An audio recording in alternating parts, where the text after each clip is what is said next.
QR code scan કરતા પૈસા આવતા નથી, તમારા એકાઉન્ટમાંથી પૈસા જઈ શકે છે.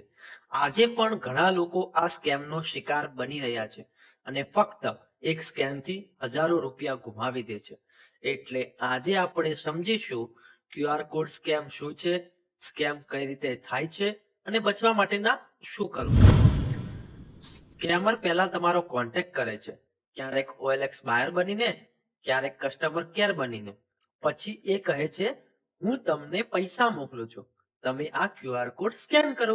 અહીંયા ઘણા લોકો સૌથી મોટી ભૂલ કરે છે, કેમ કે લોકોને લાગે છે કે ક્યુઆર કોડ સ્કેન કરશો તો પૈસા એકાઉન્ટમાં આવશે, પણ હકીકતમાં ક્યુઆર કોડ સ્કેન કરવું એટલે પેમેન્ટ મોકલવું. હવે સમજો આ પ્રોસેસ કઈ રીતે ચાલે છે. સ્કેમર તમને ફેક ક્યુઆર કોડ મોકલે છે, તમે એને સ્કેન કરો છો અને તમારા ફોનમાં પેમેન્ટ પેજ ઓપન થાય છે. તમે યુપીઆઈ પિન એન્ટર કરો છો અને પેમેન્ટ એપ્રુવ થઈ જાય છે. એટલે આ વાત જીવનભર યાદ રાખો, ક્યુઆર કોડ પૈસા લેવા માટે નથી હોતા, ક્યુઆર કોડ પૈસા મોકલવા માટે હોય છે. હવે આનાથી બચવા શું કરી શકાય. અનનોન ક્યુઆર કોડ ક્યારેય પણ સ્કેન ના કરો. કોઈ પણ વ્યક્તિ કહે કે પૈસા લેવા ક્યુઆર સ્કેન કરો તો તુરંત એલર્ટ થઈ જાઓ. ઓટીપી શેર ના કરો, સ્ક્રીન શેરિંગ એપ ઇન્સ્ટોલ ના કરો. પેમેન્ટ કરતા પહેલા નામ અને અમાઉન્ટ ચેક કરો.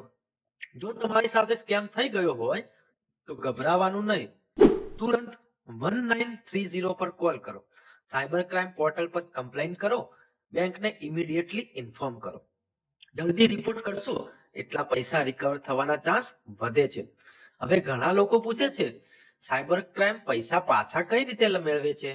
તો cyber crime team transaction track કરે છે, બેંકને એલર્ટ મોકલે છે. જો પૈસા વિથડ્રો ના થયા હોય તો સામેવાળા સ્કેમરનું એકાઉન્ટ ફ્રીઝ થઈ શકે છે અને પછી ઇન્વેસ્ટિગેશન પછી રિફંડ પણ મળી શકે છે.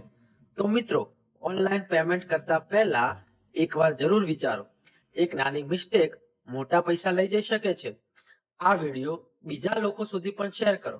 આવા જ યુઝફુલ વિડીયોઝ માટે અમારી ચેનલને સબસ્ક્રાઇબ કરો અને બેલ આઇકન પર ક્લિક કરો.